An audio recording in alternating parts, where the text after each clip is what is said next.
So to install the ABAP on cloud inside this sub account, we have to assign the entitlement ABAP trial to this sub account.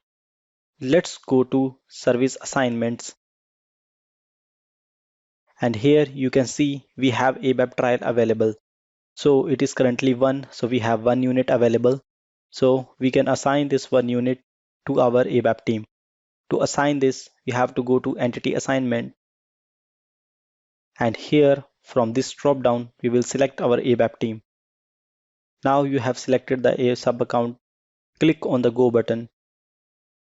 And here you can see no entitlements have been added yet. To add it, click on the configure button. Click on add service plans.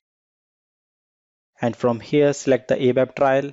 Click on the shared and click on add one service plan.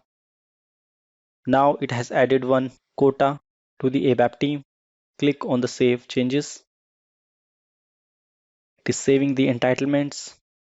Now our ABAP team can install the ABAP trial. Let's go inside the sub account and check it. I will click on ABAP team. And here I can see that my team can now use the ABAP trial. It can install it and it can configure it.